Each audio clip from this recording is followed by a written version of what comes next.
All right, we are live, and I am in a different studio space. For audience, they're gonna find out tomorrow where I am right now. But Nicole, you already know this. Before we get started, for people who might have not watched you on our channel or on our show, maybe you can do a quick intro, who you are and what's Manifest, and then we can go from there. Yeah, so hi everyone. Also, Yudi, of course, thank you for having me, and thanks to everyone who's tuning in for being here. My name is Nicole Ganara. I am the principal immigration attorney at Manifest Law. Manifest Law is a tech forward, tech enabled law firm that is looking to redefine what legal practice looks like. We realize that there's maybe a lot of inefficiencies in the system about how us lawyers even produce cases, look at cases, and also how we interact with clients. We're looking to work out ways to improve that, make it cleaner, a little bit better, a bit more transparent. But that's the reason why I'm here, is because I'm here to give you guys a little bit of insight into the work that we do, and of course, answer all of your questions. Amazing. Excited. And again, I just a quick note for people who are joining us on Instagram. There's a limitation of the platform that I'm using on streaming this. So we may not be able to take your questions from Instagram, but I pinned the YouTube live link. So you can come to YouTube and we can have your questions here. But Nicole, let's start with 75 countries that are being not banned, but like the pause, permanent pause on visa processing. There was a huge chaos until like some clarification came up. So Yes. maybe we touch on that before we go to February visa bulletin as well. Right. So I think this was like 9 a.m. this morning, like Fox News Digital, not even Fox News Digital, which is a separate department, broke this like first report. They got their hands on guidance, a Department of State guidance that basically said starting on January 21st, they're going to have 75 countries pause visa processing. Now, here's the thing. That made it seem like all visas. Like everybody panicked. We didn't know what the 75 countries were. They listed like Brazil and Thailand, and then that's when the panic like started to ensue. And I remember talking to our content team here, being like, "Well, we don't really know what's in it, and it's just Fox." And then 30 minutes later, at about, let's call it 9:30, 9:45. Bloomberg Law confirmed it, and I was like, okay, it's kind of real. Guys, if you guys have a subscription to Bloomberg Law, they really have their hands on like the latest of like news very, very quickly. So that's one thing that I would recommend knowing if you do have access, or somebody you know has access. And that's when we were like, okay, like we actually need to like break this down where possible. But it wasn't until maybe several hours later, and maybe like only like an hour or two ago, where we actually got more details from the Department of State itself, whether it was on officials publishing things on Twitter, or X, I guess we call it now, or more insights from Bloomberg and from Fox, who actually held the actual guidance. They didn't publish it yet. Good news, India is not on that list. Want to make that very, very clear. Yes. There's actually a lot of countries that are not on that list. What I will say is that the other thing too is that it's not all visas, right? So they mentioned like visitor visas are not really included, anything like that. They are hyper focusing on immigrant visas, so immigrant visa processing, DS-260s, for example. Whether or not that extends to people who are, let's say you have an approved EB-1A, but you're not in the United States and you're trying to do the consular process itself, we actually don't know yet. We don't know because we don't have our hands physically on the guidances. So what I want to tell everyone here is, don't panic just yet if you are in that 75 countries list. We really don't know enough information. Although key insight here, what they did reference a lot was public charge. I have this weird feeling in my stomach, Yudi. Are we going back to the I-944 forms? I don't know if you guys remember those day and age. Me as an attorney, like I have a stomach ache already thinking about it. 20-page form that outlines how you're self-sufficient. Oh, wow. Putting that back into the system, both on the consular level or on the USCIS level. So this is a pause, and they have not mentioned until when. It's like indefinitely. It's indefinite. Like it's kind of the same thing that happened with the H1b vetting procedures and the rescheduling of everyone, right? They didn't pause processing, but they definitely rescheduled everyone and said until whenever the system is already in place. Think of it the same way. In this scenario with the 75 countries, there isn't an explicit timeline. But we also don't know, because maybe the guidance says that they want to revisit the conversation in 90 days. Maybe the guidance tries to give us a little bit of an example timeline, but I don't think the odds are in our favor on that one. Right. Yeah. Should people be concerned at all of this impacting like international students or people on H1b, etc.?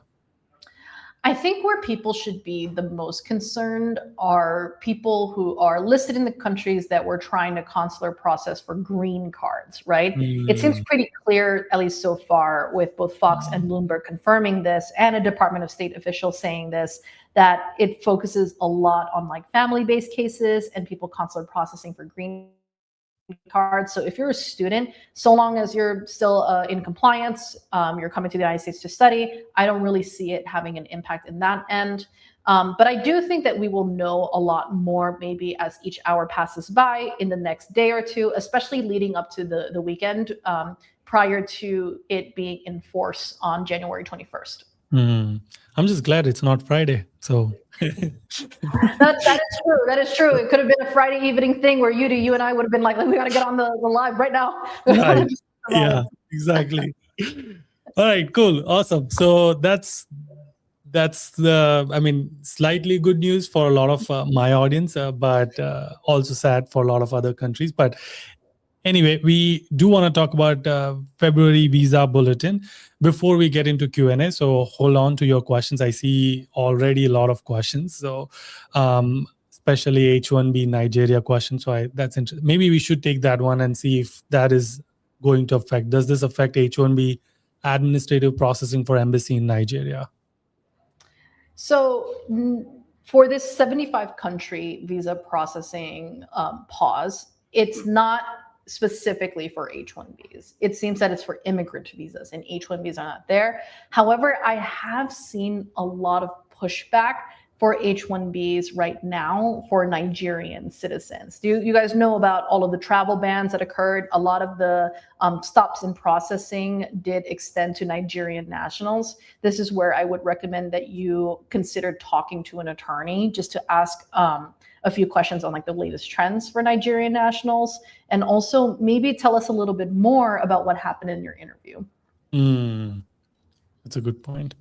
Okay, February 2026 visa bulletin. Do we want to pull it? Do you want to talk through it? Like do you see any major changes? Yeah. For sure. Happy to really talk about it. We can definitely pull up the bulletin right now if you would like to take a look at together. So I want to make it clear, right? Number one is that don't just read the visa bulletin by itself, right? So before we kind of dive deeply, right? Remember that there's two sides of the visa bulletin. There's the part that's published by the Department of State, which is what you showed, right? And I actually wanted you to show this one link that's in the first set of sentences. If you want to pull up that screen, you see where it goes. This bulletin summarizes the availability of immigrant numbers during February for final action dates of filing, etc. Should notify to assemble, submit documentation to the National Visa Center, unless otherwise indicated on the U.S. Citizenship Immigration Services website. At this, when you click on that link, every month, just as much as the Department of State does, the USCIS can decide whether or not they're going to use the dates of filing chart to accept 485 adjustments or final action date charts to accept adjustment of statuses. That's why they mark every month. For current month, for January, we are accepting filing dates. For next month's adjustment of status filing dates, we are accepting filing dates. And that can change very quickly. That's the reason why whenever someone is current, all of a sudden, I'm like, file now.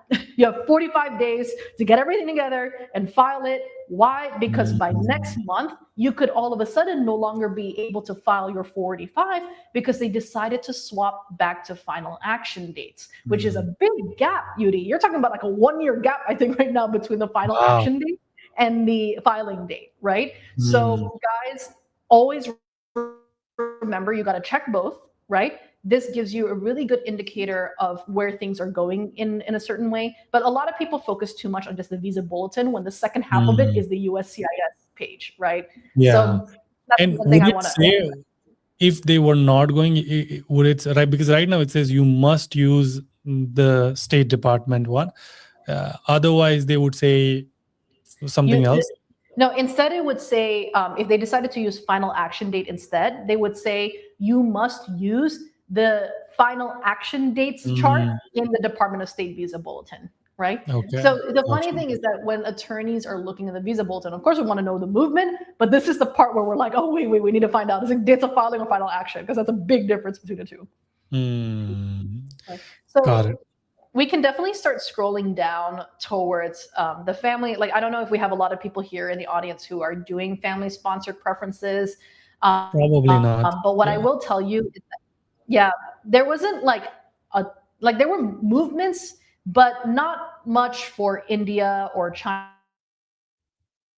A lot of the movements were for like Mexico, maybe some parts of the Philippines. And I know that there was movement for some of the all other areas or the all other countries part. The biggest change was probably the F1 final action dates for Mexico. They changed by 112 days, which is pretty good. And there was also F2b for Mexico. There was just a lot of movement for Mexico, it seems, and not any other country. F2a, on the other hand, big one here, right? F2a for all countries, it moved by about a month, right? So what's F2A? F2A, if I recall correctly, guys, don't at me. I am not really great with the family-based cases. I think it's spouses of green card holders, spouses and unmarried children for green card holders. I think I'm right. Yeah. Yeah. Mm-hmm. Okay, so and so these are all family-based, obviously. Correct. So let's talk about EB1, EB2, 3, 4, the great ones right here, right? So there was basically no movement except EB3 filing dates, right? For all other areas, basically the other countries that are not listed, Mexico and the Philippines, it moved ahead by about 90 days, about 3 months. So now we are going to have 3 months worth of people who are eligible for 485s or adjustment of status, right? But India and China, no change. In terms of everything else, final action dates for EB3 did move forward. But that doesn't mean that more people are adjustable. It's that more people will just get their green cards in hand. There was no movement for India and China, but there was about a month and a week's movement dates for all other areas, Mexico and the Philippines. But this is a good way, Yudi, to keep in mind what I said earlier, the difference between final action date and filing date. So remember in the other screen, I said every month USCIS says you either look at the final action dates or the filing dates to determine whether you can file an adjustment, right? Filing dates are always farther into the future. What that means is that more people can always apply for an adjustment if USCIS chooses to do filing dates. Final action dates, and why it's important for a lot of people, is that's actually when the government can issue you the green card. Because even if your filing date is current, congratulations, you can now file the adjustment of status. You file the 485. They will never issue you the actual green card until the final action date becomes current. That's why it's called the final action. The final action is the granting of the green card. So the funny story, or Yudi, you might be very familiar with this, 2017, 2018, when they accidentally made that mistake of accelerating EB3 by 3 years, it's like a typo, right? There are still people who filed during that era who are still waiting for their green cards because they're not current. They're it's still in 2013, right? So for a lot of things. So it's like, well, yeah, because the reason why is you can have your EAD card, you're in the pending 485 process, but you're not going to get out of the 485 process until your final action date becomes current. So that's the reason why. Right. Yeah. Okay. But it's still, from last month, it's still significantly higher for EB1. I mean, 1 year, almost a year from not last month, like last month we had almost a year difference. Correct. And I would say that one thing to take from this, because sometimes people get scared with stagnancy. Oh my God, Nicole, nothing moved. Nothing's happening. Like that means there's going to be zero movement for the rest of the year. That's not true, right? Yeah. It's not necessarily true. I think the better indicator to look at is the fact that they're still taking the dates of filing. They're still taking dates of filing. Last year in 2025, I believe for February, they already swapped the final action date. They said, we're not accepting any cases unless your final action date is current, right? So they could be a good sign in terms of the trajectory of the movement, but no guarantees. It's just the only insights that I can give at the moment. Right. Yeah. Wish you had a bowl where you can just look into it. I know. All right, cool. Let's get into the Q&A. And here we go with the first question. Will pausing the green card for these countries improve the wait times for countries like India for EB2, EB3? That is actually a good question now that I think about it. I guess it depends if the 75 countries have enough people who were adjusting through that format or like sort of consular processing for those categories, right? Yeah. And I also will say that it requires the government to take action to recapture all of that unused numbers for the other countries and put it into India, put it into China and the like, right? Because they will do it, but eventually. But we also don't have confirmation if it's impacting EB2, EB3 immigrant processing. The references that we've seen online, unconfirmed, have been mainly focused on family-based processing at this moment. Yeah. But it's possible. It's definitely possible it could improve the wait times. Does this affect adjustment of status for EB3 category? I think they are talking about the 75 countries. So an adjustment of status, just to make it clear, is if you're in the United States. The guidance is specifically for people who are consular processing the second stage of their green card process after the I-140 has been approved. So the question of whether it affects AOSs, the answer is, as of right now, no, because the ban is specifically for consular processing. Nice. Okay. Please do discuss what's going to happen with N400 applications. Oh, naturalization applications for NATSs? It's not really a visa. It's not like a NATS application is more like the granting of citizenship. I don't see it impacting NATS applications, but the problem that we're having is that the information that we have gotten so far is twofold. We have confirmation that there is guidance, right? But all this stuff that it's about, is it for immigrant processing? Is it for B1, B2s and everything? That's all just from Department of State officials stating things on Twitter. But until we have the guidance in hand, guys, nothing is real. We don't know who it actually impacts until you see it in hand. Take, for example, remember the 100K proclamation? Remember how it's supposed to be an annual fee? The Treasury head, the Department of Treasury guy was like, yeah, it's 100K every year, guys, every single year. And then we get the actual proclamation and we're like, it's not every single year. Yeah. It's not every single year, right? But he's an official. He's like the official, right? So I'm just saying, like, take a deep breath, right? Like, we got to see the guidance. Yeah. So is the visa stamping dates in India for Feb H1b application still rescheduling, or is it stopped and now they're actually processing? Do you have any updates on that? So actually the higher uptick that I've been seeing isn't rescheduling. It's you going to the appointment and getting a 221G. So like, I think there's still some rescheduling, but what's happening is you go and they go, hey, we're going to put you in administrative processing because we're still in the process of vetting and like updating the system and the policy. So, but also February is like a month away, right? So you never know between now and when you do go to that appointment that it could be fine. All I can say just for now, Tejas, is that it's always better to be in the United States than to not be in the US. So if you don't really have to travel, I wouldn't force it at this time. Yeah. Okay, I'm on F1 STEM OPT and considering the 100K rule, by when do I have to be in US? At the time of lottery filing, or at the time of results of the lottery, or by the time of filing for the approval?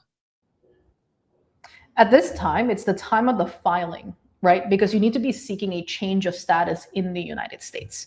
Because I don't even know how else we would indicate it. As of right now, the information that we've been provided, the lottery filing doesn't ask if you're in the United States or outside of the United States. It's not at that stage they're asking for consular notification or not. Where they're asking for it is when you're submitting the actual I-129, the actual form application, once you've won the lottery. So you need to be here by the time you need to file.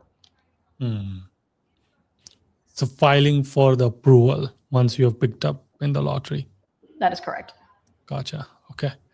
Oh, we already took that question. Are the rescheduling of appointments for H1b in India stop? Is it safe to travel for appointment in February? We kind of answered that, but unless you have anything else to add.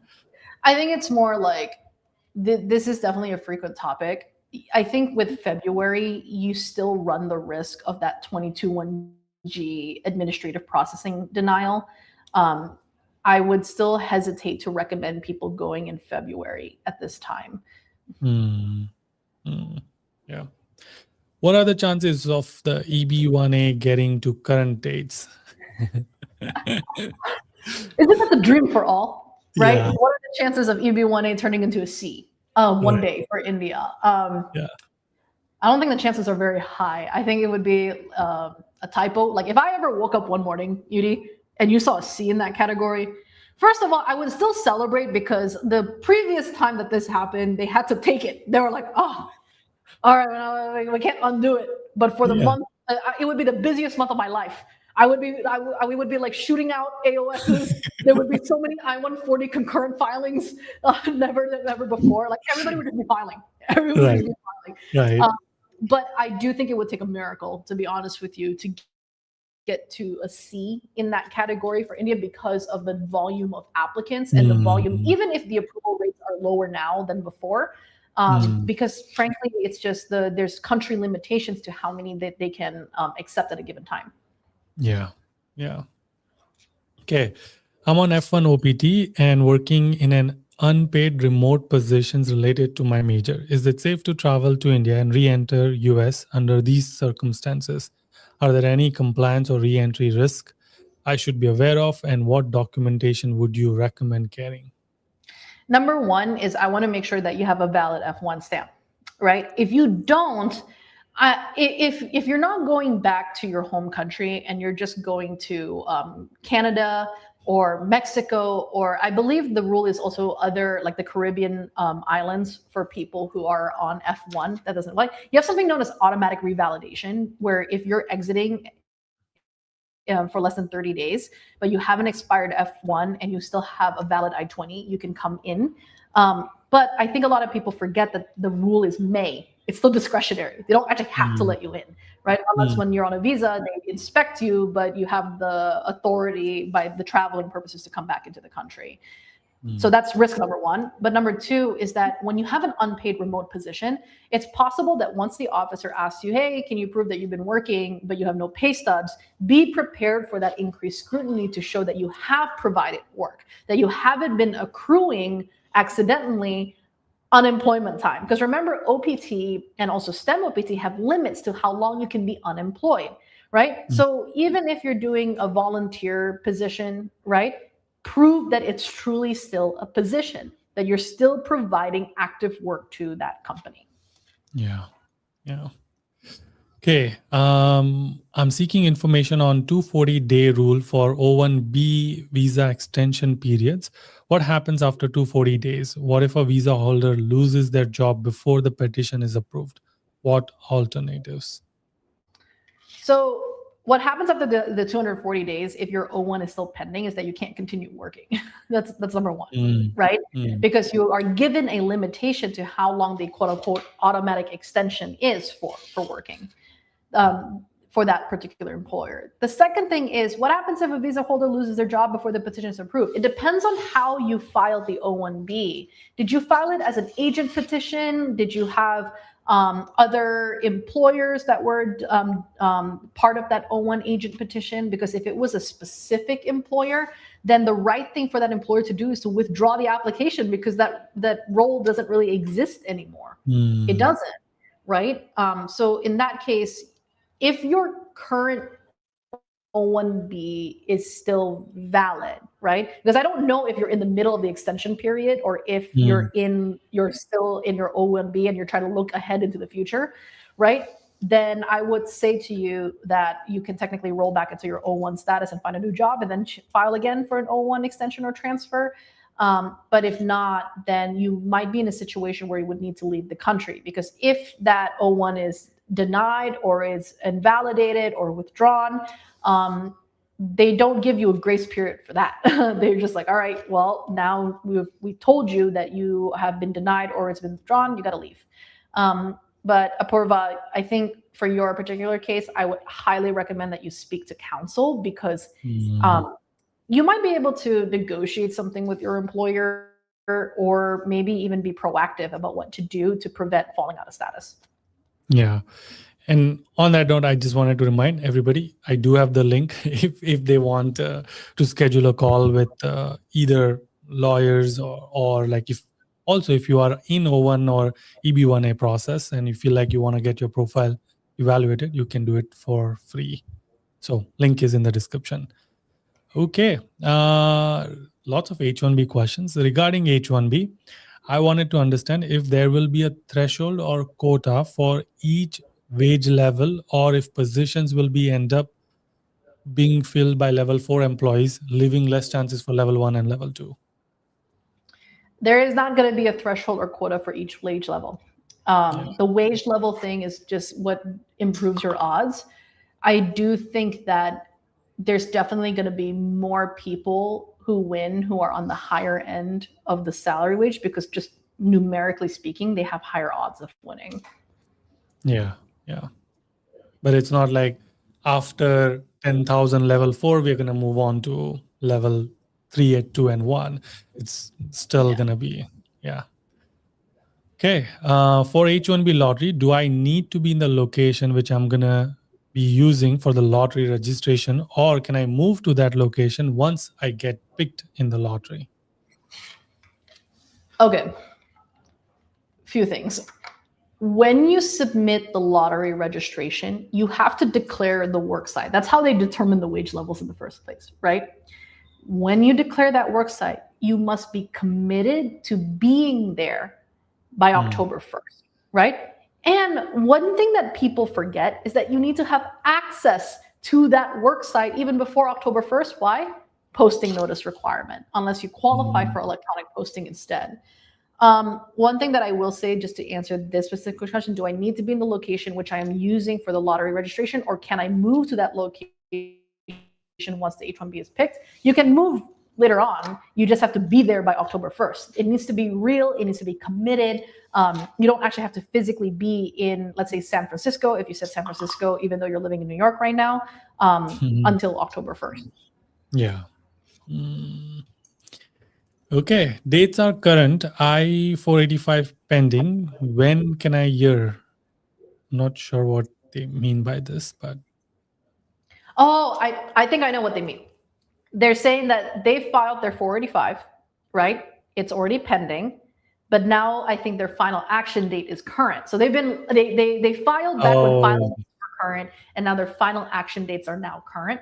When you say when can I hear, is like, when can I get an update? When are they going to issue the green card? The answer is no clue. It's like there's no kind of like immediate action step that needs to be taken, right? It's definitely something where I would tell you that the government does its best to reconcile all this information, but it's not 100%. But you could hear in a couple months. I will say sometimes they might issue an RFE. Hear me out. Don't stress. The RFE could be that because the 485 has been pending for so long, we either need new medicals, or we lost the passport copy, or we lost something because it's been so long, and they just want an update. That's all. Okay. I'm doing a day 1 CPT. My employer has done I-129 H1B application. While tracking, it says an RFE was issued on November 10th. My company asked for RFE documents and I've submitted two. How long will this take? How long does an RFE take? Day 1 CPT, RFE, like November 10th. What do you mean by how long does an RFE take? If you're talking about the preparation of an RFE, it does depend on the kind of RFE that you got. But if you're talking about how long it takes for an RFE to be responded to by the government, as in like they already received it because it seems that you submitted it as well, there's no explicit time frame. If you paid for premium processing, then you will get an answer to your RFE response within 15 business days. But if you didn't, it could be several months before an answer. Yeah. And for RFE, you don't have to pay again, right? Like it's just you pay premium for H1b and then you get it. Like RFEs are included in that premium responses as well. Okay. Yep. That's correct. Yep. Okay. I'm currently on H4 and undergoing divorce on and have trial on June 2nd. When should I plan to change my status to F1? Can I apply for change of status after my divorce? I'm sorry that you're going through this. Yeah, I am sorry too. I would not apply for a change of status after your divorce because the moment that you are divorced, you're no longer an H4. You're no longer a spouse of a person on an H1b.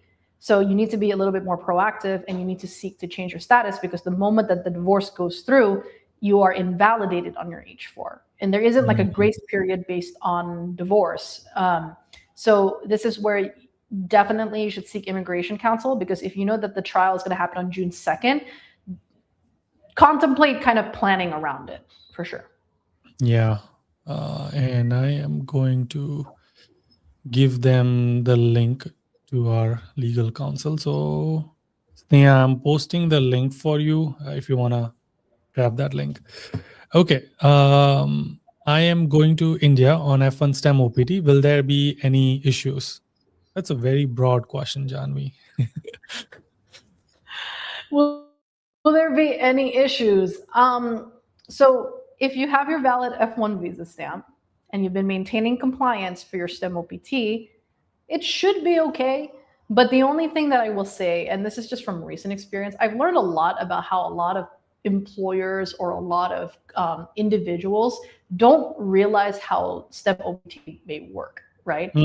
Please double check if you are properly working for an e-verified organization and if they enrolled you properly, right? I would also say that you should always bring documentation to prove that you have been doing the work that you declared on your training plan when you submitted it to get the STEM OPT recommendation, right? And another thing, just as a pro tip for many of you here, it's not like once you get the STEM OPT EAD card that you can work for anyone, right? Always make sure that where you are working is actually listed on the I-20 that you have. But to say that will there be any issues is quite a broad statement. Yeah. I'm on H4 currently in United States. Can I apply for H1b lottery 2026? Yes, you can. I know a lot of couples who have their own H1Bs, each of them. Yeah.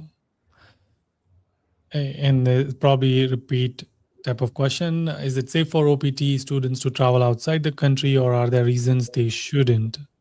I guess the biggest one is, like you mentioned, if there's issues in previous documents, etc. But I'll let you answer, Nicole. I think it kind of goes back to maybe I'm a little bit more conservative than a lot of other attorneys. My perspective has always been it's always better to be in the US than not be in the US, right? And I know that there are some people who have definitely criticized me.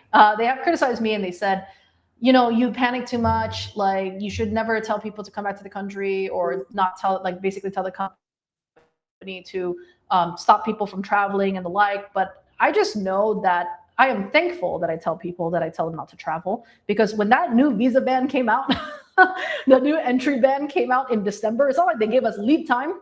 It came out. They said this is happening, right? They didn't give us a lot of lead time. So I will always tell people the best defense is to be in the United States because the unilateral authority of the president and the current administration is to prevent entry. It's not to prevent processing in the US. It's just preventing entry. Yeah. Yeah. Visa changes need to be done from the home country. So how does status change, say F1 to H1b, work for visa issuance hall countries?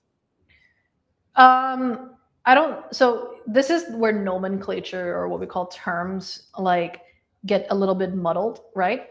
You can change change your status in the United States, right? And where we get confused is that visas, the official term visa, means the stamp in your passport, like that you get, right? Visa changes need to happen in your home country because you're trying to get a new stamp. But a status change does not need to happen in your home country. So if you're in the United States or you're an F1 and you can change status to the H1b, then you're golden, right? But here's the thing is, how does it work for visa issuance halt countries? First of all, we don't even know if it really impacts non-immigrant visas. What the reports say so far is immigrant visas. So if it's a change of status from an F1 to H1b or a new visa stamp for an H1b, so long as you're not in the visa ban countries, then you should be fine. Okay, I have an approved I-797B from company A, but I have an offer letter from company B. Is it possible to join company B with H1B without getting it stamped first? I'm currently on my stamp OPT. You have an I-7, so you did not opt. I see exactly what happened here.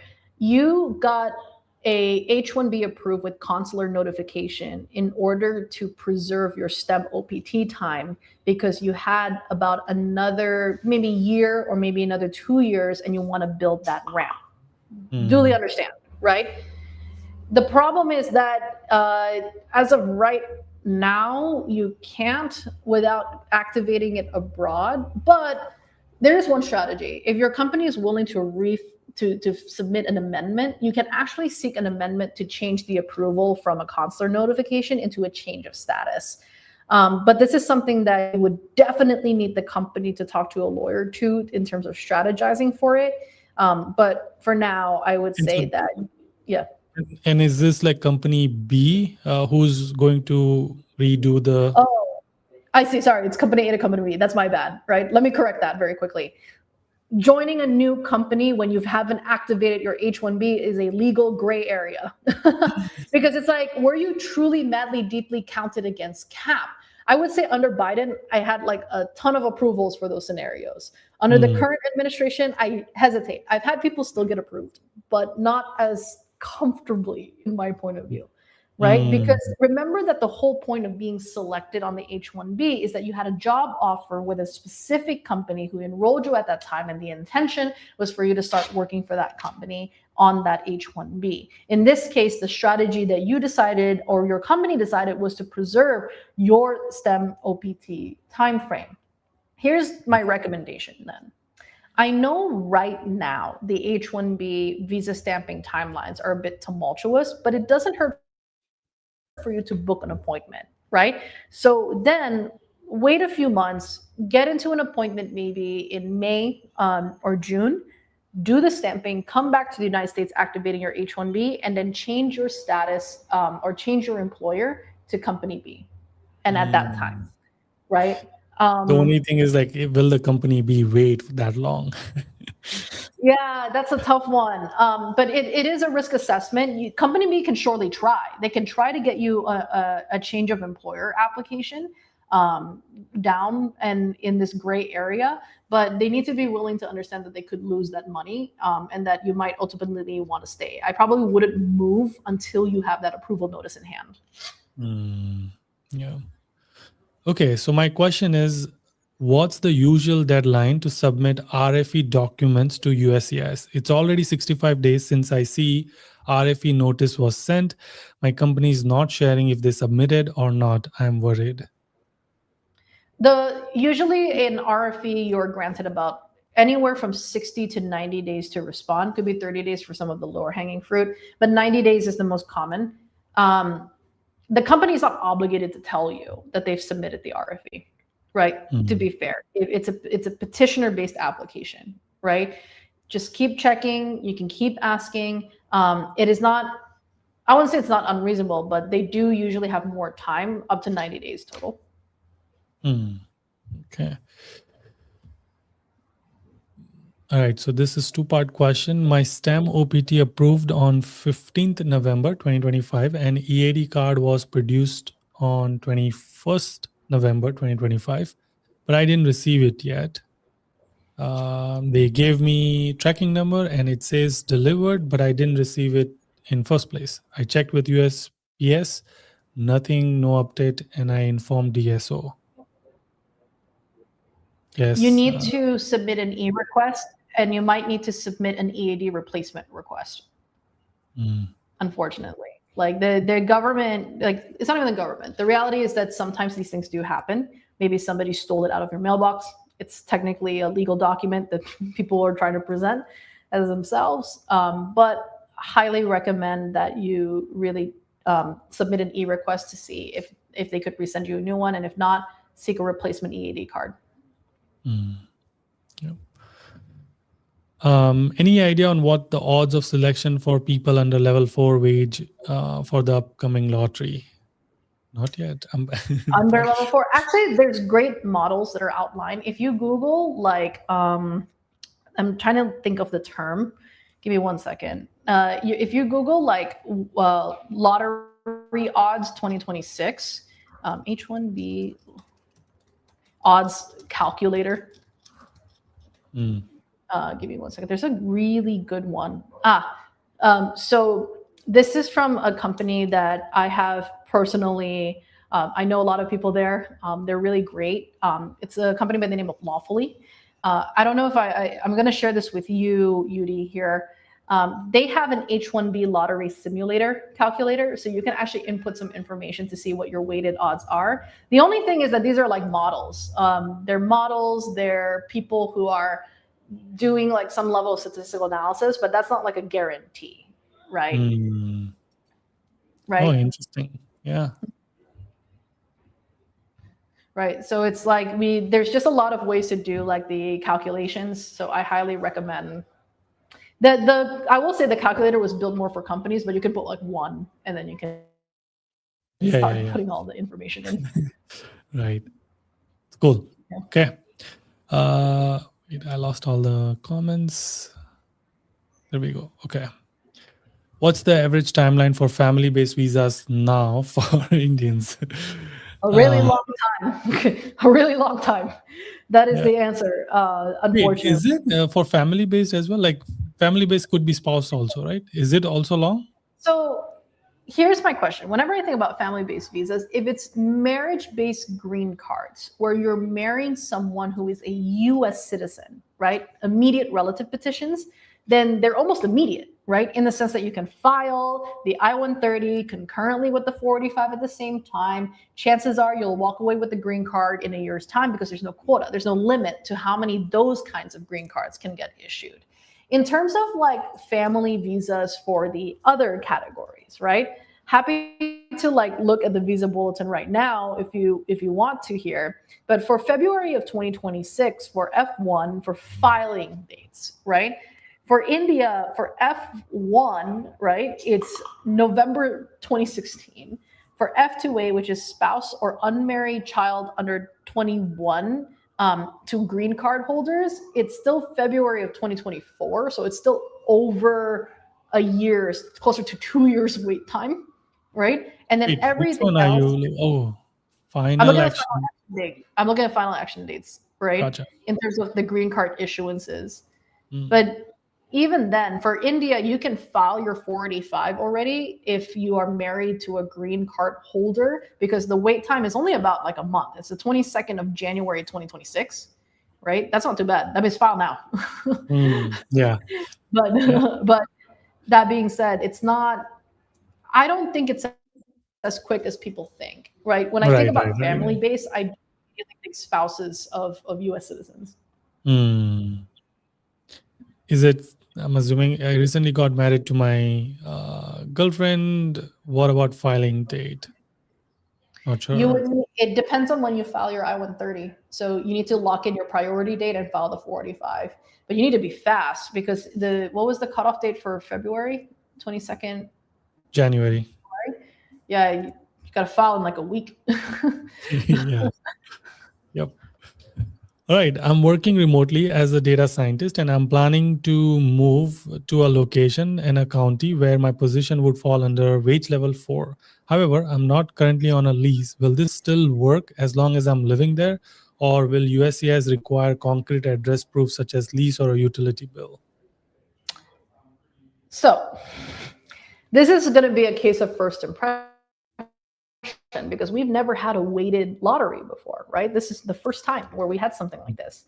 Yeah. My theory is that the government is going to ask more questions than before about the location that you're working in, right? Because they must know, right, that the strategy that a lot of people are going to do is I'm going to move to somewhere where I'm a level 4 wage, right? And technically, if you look at the law, it's based upon a future date. It's based on a start date of October 1st, right? So I will tell you that what I've been advising a lot of clients is you need to have that address proof. You should be prepared to show that you're actually going to be working there. So I highly recommend getting a lease, even if it's early on. I would probably get a lease in time for the submission. I would say that if you're going to submit on June 30th, exactly on the last day, then you should have a lease prepared by June 29th, if possible. Wow.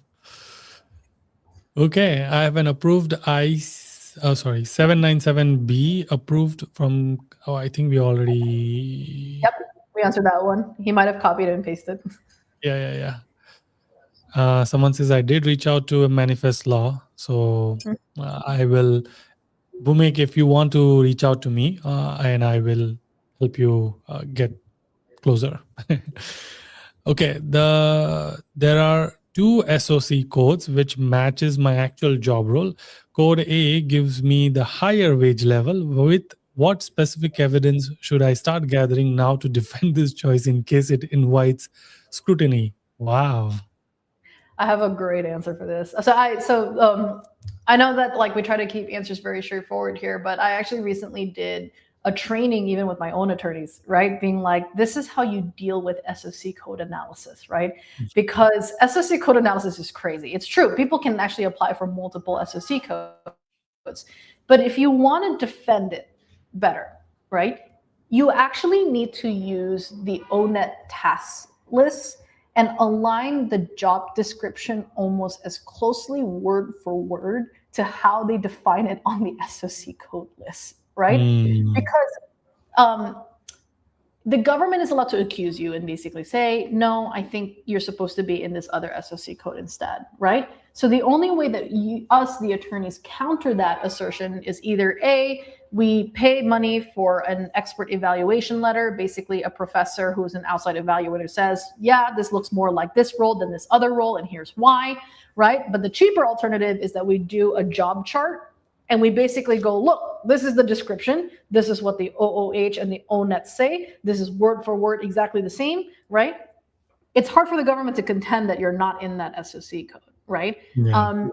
GPT is also kind of your friend here. There's a great prompt, which is basically copy and paste the higher SOC code listing from the ONET, right? Copy and paste the relevant OOH listing that is related to that SOC code, put in your job description and tell them to adjust your job description and make it match as closely as possible to that SOC code. And you can also note to the GPT that you want to avoid being mischaracterized to another SOC code, which would be the second one where you're not on the highest level wage, right? Wow. But one thing that I will say is that at the end of the day, your employer has to confirm that that is the most accurate reflection of your role. I'm not here to tell you guys how to manipulate the system. That is not it. I think it's more so like, this is how us, the attorneys, kind of think about, how do I defend the SOC code, right? How do I defend it? But everything that we do is always clear with the employer. Is this truly an accurate picture? Is this truly something that is reflective of the work that they're going to be doing? Are you changing the job to make it reflective? It needs to be appropriate, right? But last thing that I would also really mention to all of you as well when it comes to this SOC code analysis and higher wage, double check on the OOH. I know I'm saying so many words, but like it's true that that's the 2 databases. Double check on the OOH that SOC code actually requires a bachelor's degree.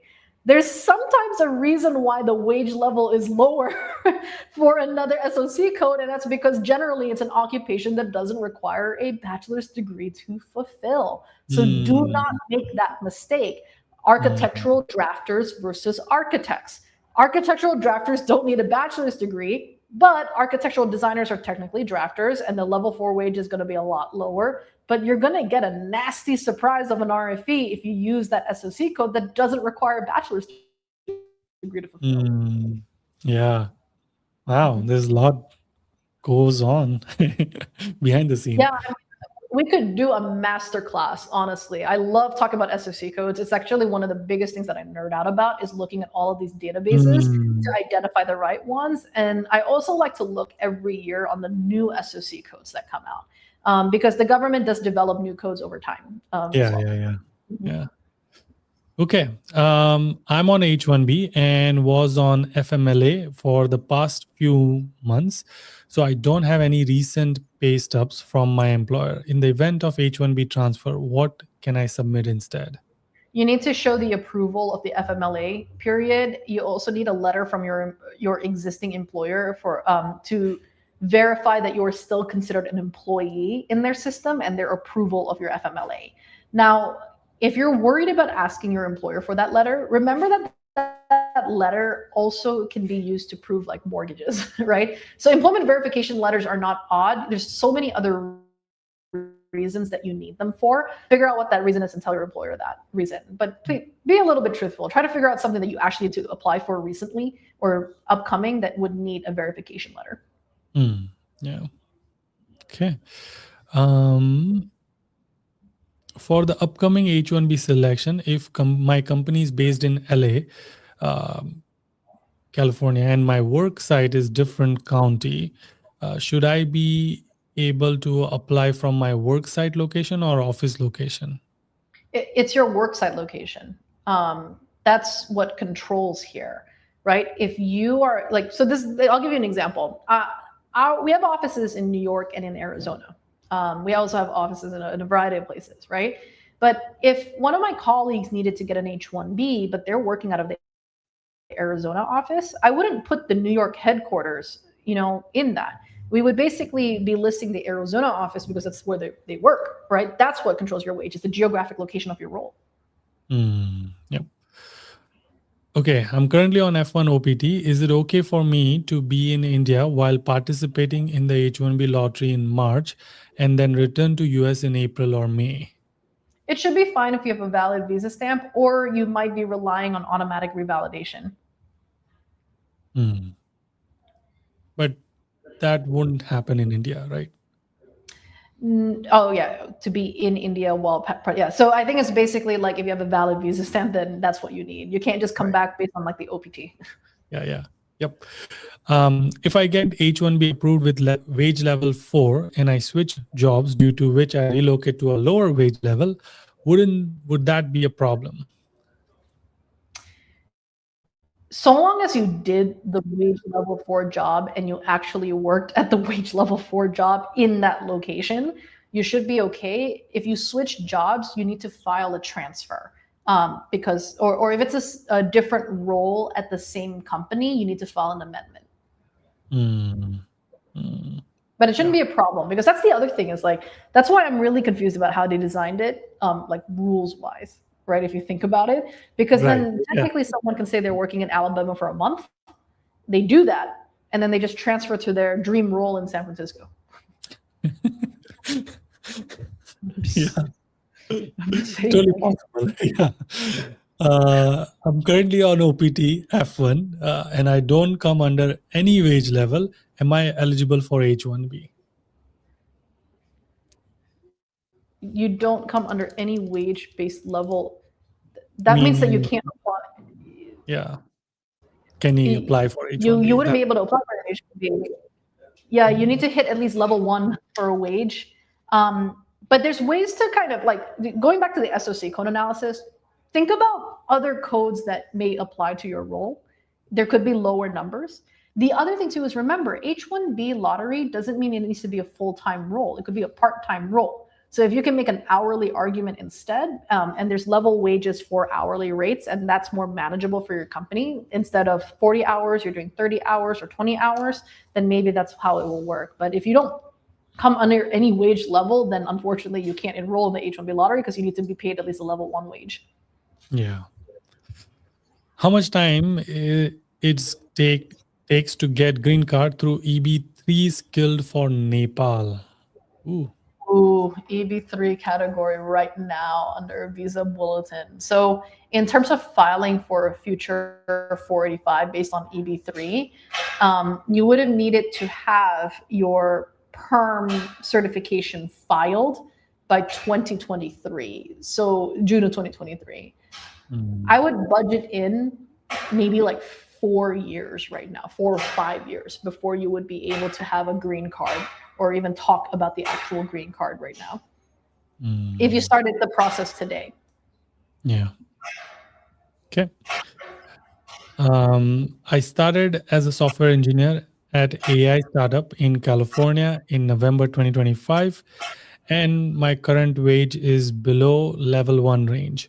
I'm unsure whether the company plans to pursue my H1b, though they filed for 4 or 5 employees about 2 years ago. Given the shift to a wage-based selection approach, how should I discuss my H1b options and next steps with my employer? Ooh.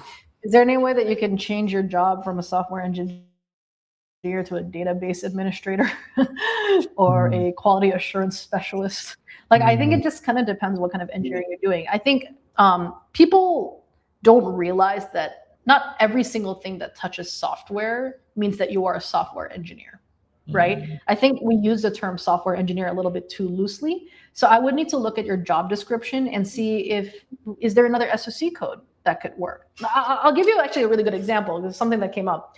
I had a client who was a quality assurance engineer and had historically used the SOC code for software developers, right?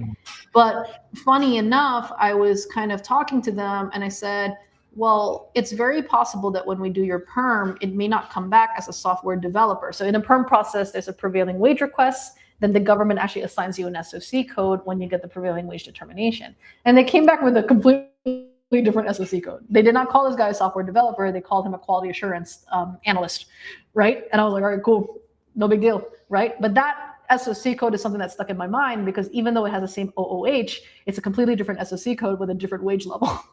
So to keep that in mind, like think really deeply about the tasks that you are responsible for in the AI startup. You don't have to immediately say that you're a software developer. Think about any other engineering. Because for example, robotics engineers. Robotics engineers is its own SOC code. It's separate from software developers. But I cannot tell you the number of times that I've had robotics people come to me and they're like, software developers, the SOC code. I'm like, no, robotics engineer is, because you are working in robotics and doing engineering for robotics. Yeah. Okay, and then my OPT expires on February 2026. I've received my STEM OPT I-20 and I'm preparing my I-765. Would you recommend premium processing or regular processing in my case? I've always recommended premium processing whenever possible for EAD cards. I know that there are automatic extensions and I know it's a lot of money, but it is always better to have the card than not have the card. 100%.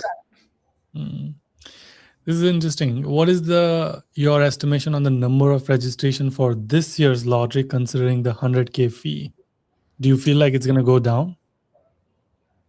But the 100K fee hasn't been as impactful as everybody seems to be thinking, right? Like, no, it's not. Yeah. I feel like there's a misconception where people think that if you enroll in the H1b lottery that you must pay the 100K fee. But many people who are even outside of the country who are enrolling for the H1B usually have some sort of plan or strategy to come here on a different visa first. They'll come in on an F1, they'll come in on a J1 first, and then change status to the H1B because we don't have to file the change of status until June 30th, right? So the valid strategy is to actually come in on a different visa. You should still be lawful, guys. If you're coming into the United States on an F1, you need to be studying, even if it's for a 6-month program, right? You're coming in February or you're coming in for a summer semester in order to learn something new. For a J1, it's like you're temporarily going to be an intern or trainee or something like that. So long as you maintain compliance, there could be a way to do it that way. I would just say that it's not as impactful as people think. I do think that the number of registrations will be lower this year than previous years because some employers may not be aware of how not as impactful the 100K is, but also the overall sentiment for the H1B is much lower than before. I think employers are worried about having too many people in their bases be relying on just the H1B, because the moment that the proclamation dropped, that was the initial fear they had is, oh my gosh, most of the people that I have in my bucket are on H1Bs. Now I have to pay $100,000. If you're a company like Amazon with 10,000 H1Bs, then that's a $1 billion bill that they have to pay. If you think about it. Yeah. All right. Let's do a couple more questions. I know you have to go, but here we go. Oops, sorry. Before that, to defend the SOC code, anything required apart from job description, like an offer letter, so business necessity, history of previous hire in this code, anything else? So usually I don't do a business necessity argument in this case. I think you're pulling that from like perm SOC code defenses, right? History of previous hires is the same thing. I will say that the company needs to be able to prove that the job description is accurate, because if USCIS really thought this through about the SOC code analysis and how a lot of lawyers are trying to do this to get to the level of wages, or people generally speaking, then probably what you should prepare is to have the company defend that this is truly your role. Here are examples of things that you are going to be doing. That's the reason why this is your role. You're not actually a software engineer or software developer. You are truly a database administrator. You are going to be doing a lot of SAP work, Salesforce work, or whatever the databases that you guys are using. I'm going to be administrating OneStream or something like that, right? Like, that is the kind of proof that maybe you need to be considering putting together. But it does depend on the SOC code. I find that defending an SOC code sometimes is industry specific or code specific. Okay.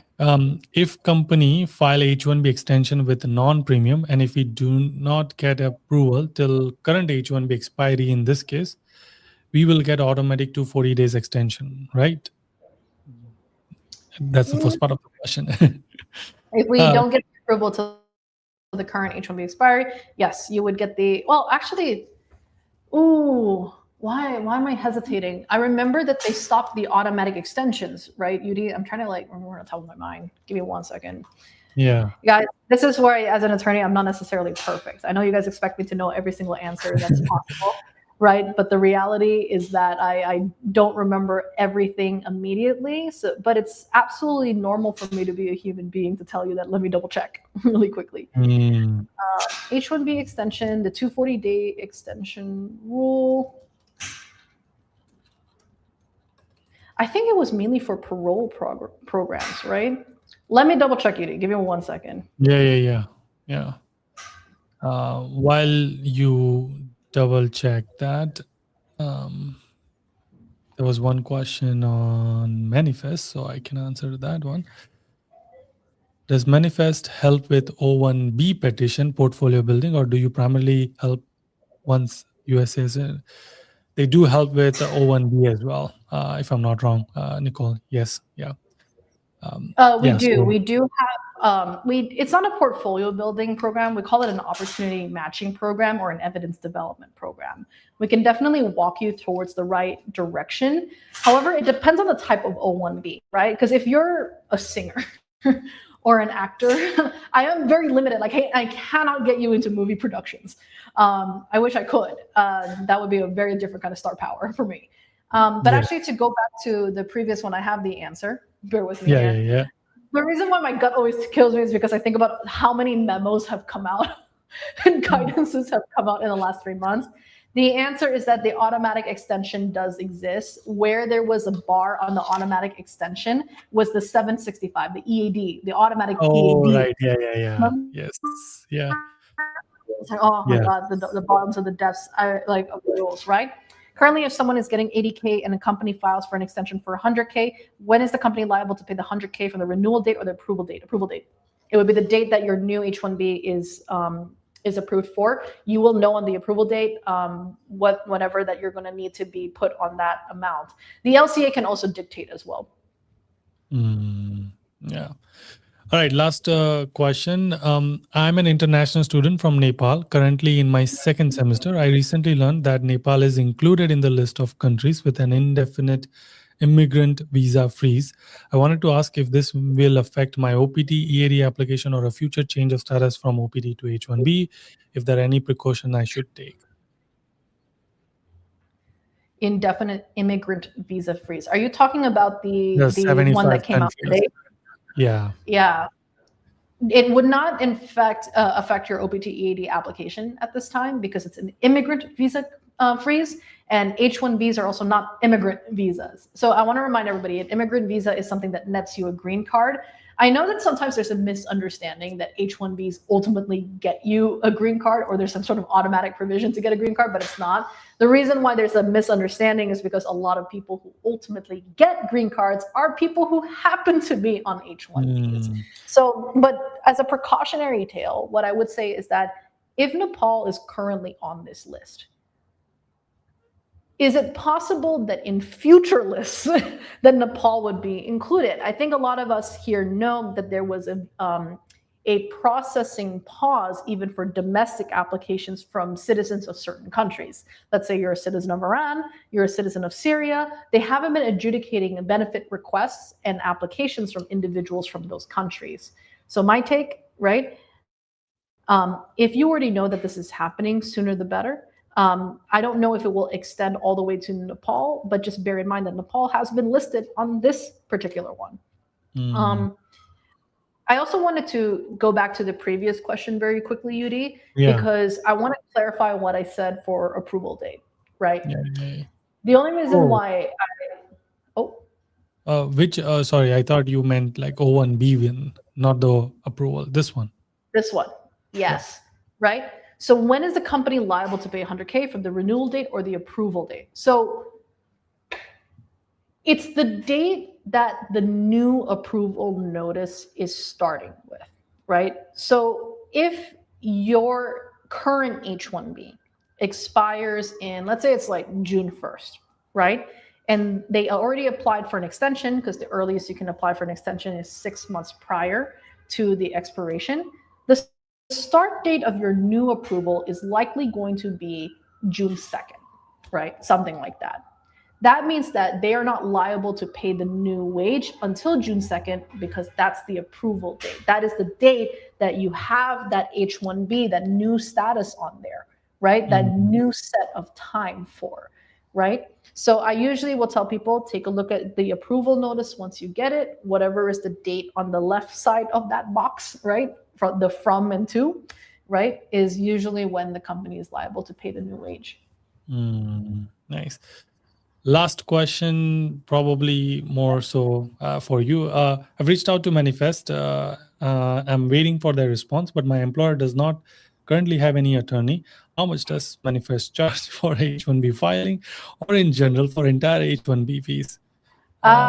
Two things, right? Number one, if you are interested in the H1B lottery and you are someone who is representing an employer, for certain employers who have at least 2 or 3 enrollments, we are doing H1B lotteries for free. H1B lottery enrollments. The only thing is that we still have to charge the filing fee, which is $215 per person, but we are doing enrollments for free for business clients, not every single person. So what I'm saying is that if you have an employer that wants to enroll with us with at least 2 or 3 employees, we're happy to do that with no legal fee except for the $215 per person fee that the government charges.